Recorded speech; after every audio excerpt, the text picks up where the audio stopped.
आ जाओ, अब नेक्स्ट अपन टॉपिक देखते हैं उच्चतम न्यायालय की स्वतंत्रता। ठीक है ना, ये आर्टिकल्स देखे अपन ने, आर्टिकल 142 अलग से देखा।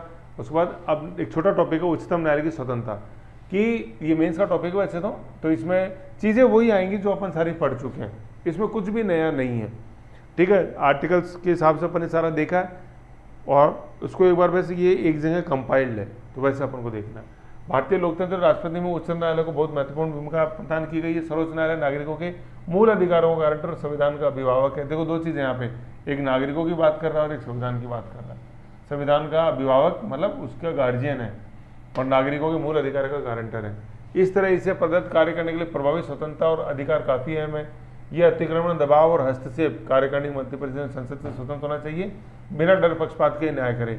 तो इसलिए संविधान में कुछ व्यवस्थाएं की गई हैं, कुछ उपबंध हैं। वो उपबंध क्या है? वो उपबंध ये हैं।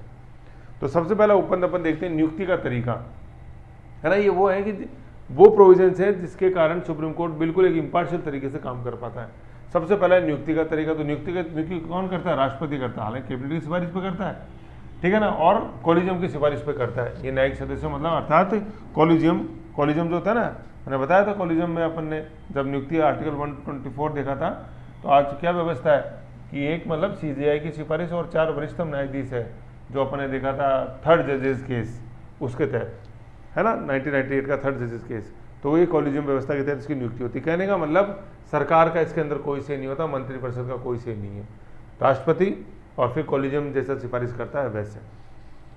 ठीक है, ये जो कैबिनेट की सिफारिश है ना, ये कैबिनेट की सिफारिश सिर्फ यहाँ गृह मंत्रालय की होती है, ये होम मिनिस्ट्री की।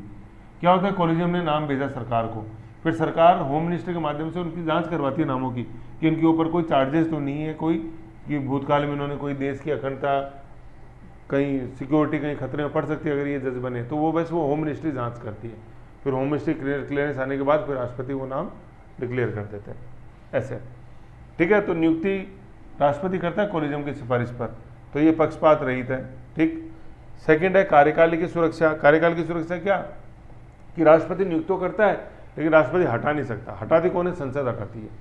ठीक है, हटाने की प्रक्रिया जो है, तो यही है कि कार्यकाल की सुरक्षा प्रदान की गई है।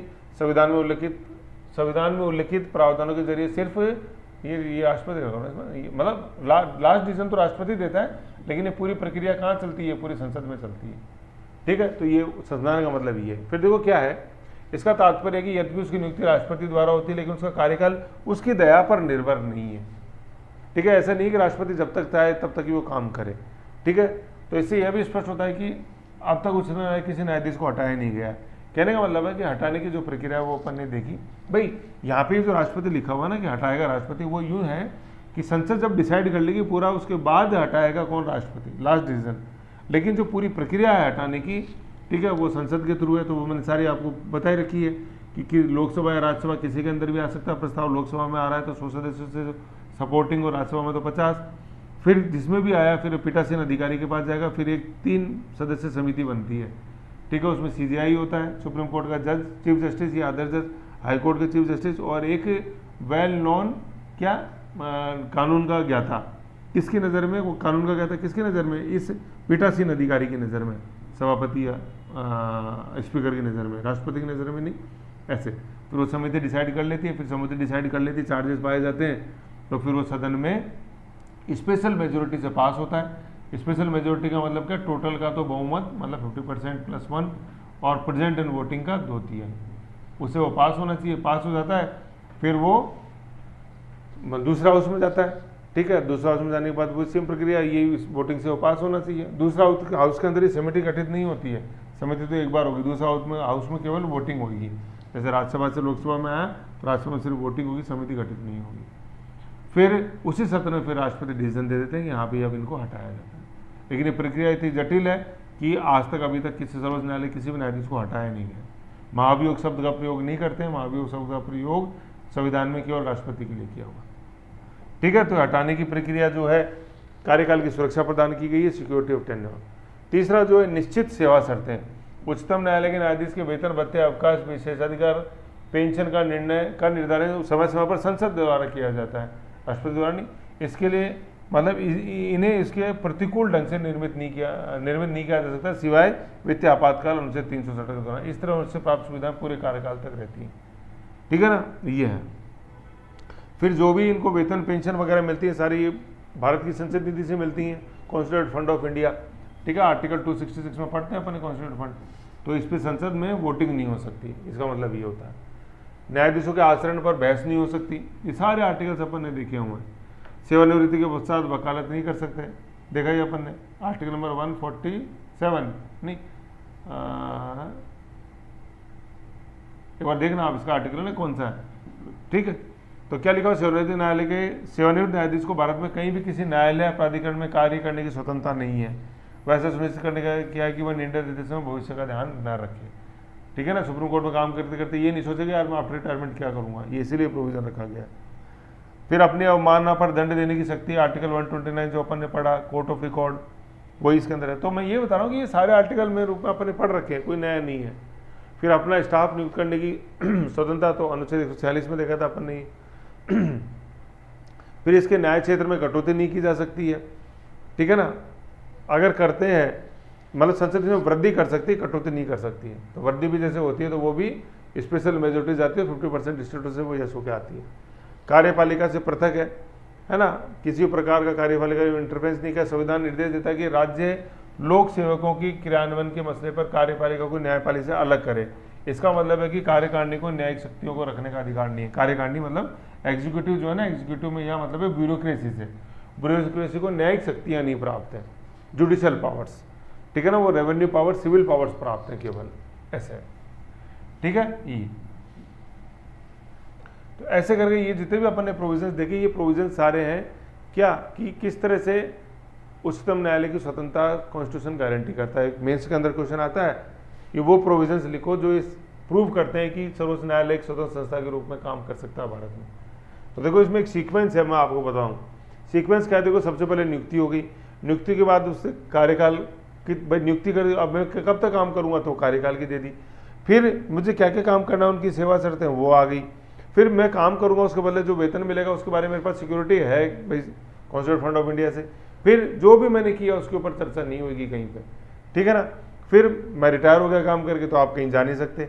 फिर ये जो भी मैं काम कर रहा हूँ, ये दंड देने की शक्ति मेरे पास है, वो मानेगा नहीं, तो है ना 129 और अभी 142 भी देखा अपन ने, वो भी इसके तहत ही है।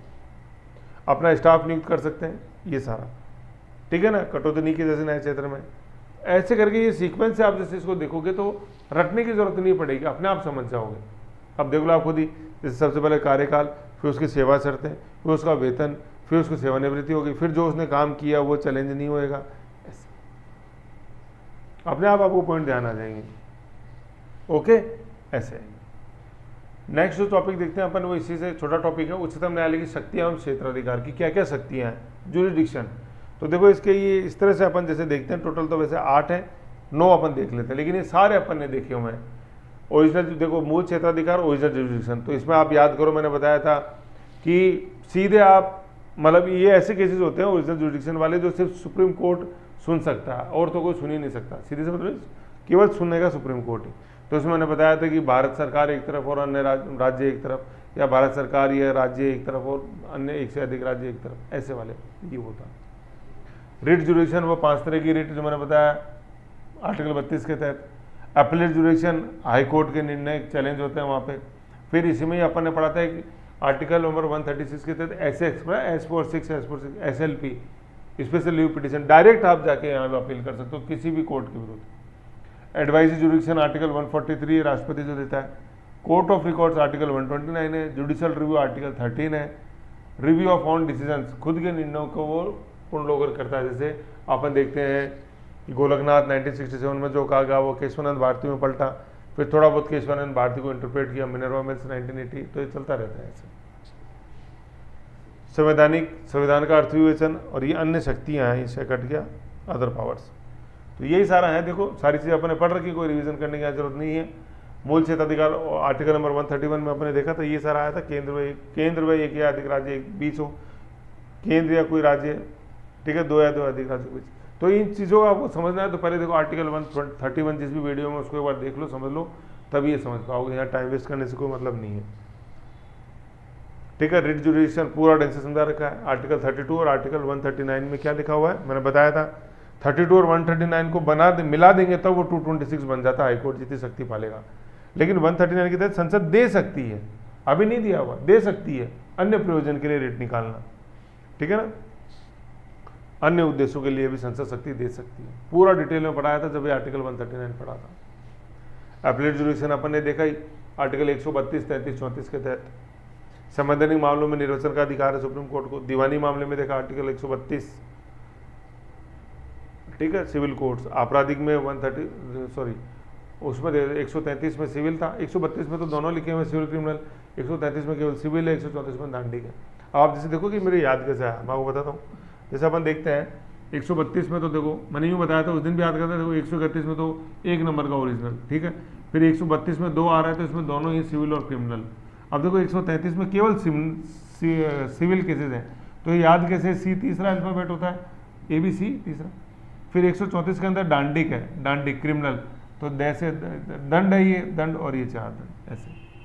फिर 135 मैंने बताया था फेडरल कोर्ट आ जाता है, ठीक है, तो ये 135 कैसे याद हुआ, 1935 का अधिनियम से याद हुआ, 1935 का अधिनियम।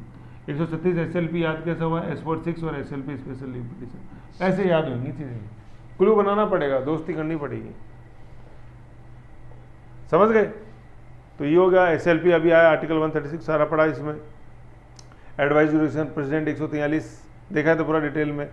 देने के लिए मतलब सुप्रीम कोर्ट को जब भेजा तो सुप्रीम कोर्ट देने के लिए बाध्य है, चाहे नाम ही दे, और राष्ट्रपति उसको मानने के लिए बाध्य नहीं, ऐसे मान भी सकता नहीं भी मान सकता। तो अपन देखते हैं 15 मामले अभी तक भेजे गए, सारा आर्टिकल 143 पढ़ा था, उसमें बताया था।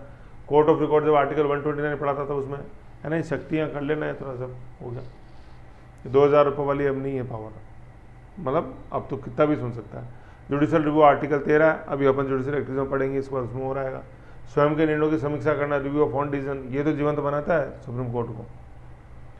संवैधानिक सारा ये आर्टिकल 145 जो अपन ने पढ़ा ना, उसमें कॉन्स्टिट्यूशनल बेंच 5 से अधिक, ये उसी का ही है। अब इसके बाद क्या, कुछ डॉक्ट्राइन्स आ जाती हैं, है ना, कि मतलब कुछ सिद्धांत सुप्रीम कोर्ट ने समय समय अपने आदेश दिए, उन्हें पारित हुए, तो इसको अपन अलग टॉपिक में देखेंगे, सिद्धांतों को यहाँ नहीं देख रहे हैं, है ना, इन डॉक्ट्राइन्स को अलग देखेंगे, यहाँ नहीं देख रहे हैं। मैं बता दूंगा, ये सारे सिद्धांत हैं, बहुत अच्छे हैं। अन्य शक्तियों में क्या है, समय समय पर जब अपन ने पढ़ी ना, वही सारी इसके अंदर चीज़ें मैंने जब अपन ने वीडियोस देखे उसमें देखें, कोई अलग से कुछ भी नहीं है। फिर एक नया टॉपिक आता है, देखो उच्चतम न्यायालय के अधिवक्ता, कितने तरह के अधिवक्ता होते हैं, ये बड़ा अच्छा है। देखो ये आज ही न्यूज़ में भी था, अधिवक्ता, जैसे मैं आपको बताऊँ, हाँ ये जो अपन पढ़ रहे हैं ना, इसके साथ जहाँ न्यूज़ मैंने बताई थी उसके बगल में ही वो वक्फ बोर्ड वाली न्यूज़ चल रही है, वहाँ था कि कांग्रेस के अभिषेक मनु सिंघवी वरिष्ठ अधिवक्ता, सर्वोच्च न्यायालय के वरिष्ठ अधिवक्ता, तो वो यही है वरिष्ठ अधिवक्ता, सीनियर एडवोकेट्स, ठीक है ना, तो वो ये वरिष्ठ, ये वर्ड रहता है न्यूज़ में, तो वो देखो। तो उच्चतम न्यायालय मतलब सुप्रीम कोर्ट में काम करने वाले अधिवक्ता, अधिवक्ता देखो ये कौन है, न्यायाधीश नहीं है। न्यायाधीश वो है जो कोर्ट में बैठ के फैसला सुनाता है, सामने बैठा रहता है, और ये अधिवक्ता एडवोकेट्स होते हैं जो पार्टी की तरफ से एक बोलेगा और जो पक्ष की तरफ से एक, विपक्ष की तरफ से दूसरा बोलेगा, वो अधिवक्ता होते हैं, एडवोकेट्स।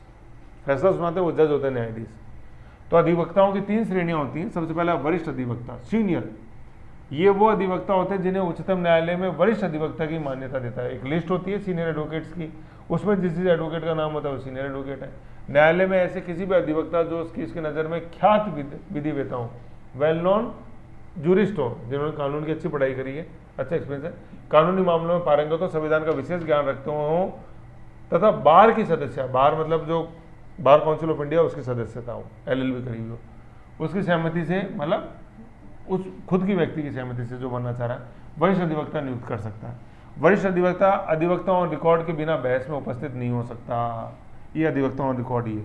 देखो अधिवक्ता ऑन रिकॉर्ड ये वो लिस्ट होती है कि ये वो लिस्ट सुप्रीम कोर्ट ने बना रखी है कि ये जो जज एडवोकेट्स है ना, ये कोर्ट के अंदर बहस कर सकते हैं। तो ये सीनियर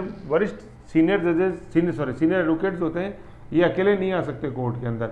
ये किसके साथ में आते हैं, ये एडवोकेट ऑन रिकॉर्ड से उनके साथ में आते हैं, ठीक है ना। अब जैसे अभिषेक मनु सिंघवी गए तो डायरेक्ट जाके सरकार की तरफ से नहीं कर सकते, है ना, मतलब किसी पार्टी का पक्ष रख रहे हैं, वो जाएंगे किसके, जो एडवोकेट ऑन रिकॉर्ड्स है ना, उसके साथ जाएंगे और फिर अपना वो पक्ष रखेंगे। जैसे मैं आपको बताऊं, जैसे ये राजस्थान हाईकोर्ट में भी ये चीज़ है, हाईकोर्ट में भी ये चीज़ लागू होगी। जैसे मैं बताऊं, आसाराम बापू के केस के अंदर राम जेठमलानी को आसाराम बापू ने अपनी तरफ से पेश किया, तो राम जेठमलानी ये सीनियर मोस्ट मतलब वरिष्ठ अधिवक्ताओं की लिस्ट के अंदर हाईकोर्ट में, ठीक है। तो ये आके पेश हुए, तो सीधा वो नहीं, आसाराम की तरफ से जो वकील थे जो हाईकोर्ट में बहस कर रहे थे वो थे ये एडवोकेट ऑन रिकॉर्ड, फिर उनकी मदद के लिए राम जेठमलानी आके खड़े हुए थे, ऐसे होता है। ठीक है, तो ये अधिवक्ता ऑन रिकॉर्ड के बिना बहस में उपस्थित नहीं हो सकते। कौन? वरिष्ठ अधिवक्ता। ऐसा अधिवक्ता किसी अधीनस्थ न्यायालय न्यायाधिकरण में बिना किसी कनिष्ठ यही है, एडवोकेट ऑन रिकॉर्ड में पेश नहीं हो सकता। वह प्रार्थना अथवा शपथ पत्र के संबंध में अनुदेश प्राप्त करने के लिए अधिकृत नहीं है। अधिकृत तो कौन है? ये एडवोकेट ऑन रिकॉर्ड। ठीक है, तो एडवोकेट ऑन रिकॉर्ड क्या होते हैं? ये एक लिस्ट होती है सर्वोच्च न्यायालय की कि ये एडवोकेट जो है ये आके यहाँ पैरवी कर सकते हैं सुप्रीम कोर्ट में। ठीक है, ये फिर अन्य अधिवक्ता कौन होते हैं? जिनका नाम अधिवक्ता अधिनियम 1961 के तहत बार काउंसिल ऑफ इंडिया, किसी भी राज्य की बार काउंसिल ऑफ इंडिया में दर्ज है, तो वो अन्य अधिवक्ता होते हैं। तो खासतौर पे दो ही होते हैं, वरिष्ठ अधिवक्ता और एडवोकेट्स ऑन रिकॉर्ड, ऐसे। तो सुप्रीम कोर्ट में बहस कौन कर सकता है? ये एडवोकेट ऑन रिकॉर्ड्स जो है वो बहस कर सकते हैं। ओके, ये इसके अंदर था। फिर नेक्स्ट जो है वो अपना एक टॉपिक है जुडिशियल रिव्यू और जुडिशियल एक्टिविज्म। इसको नेक्स्ट में देखते हैं। देखो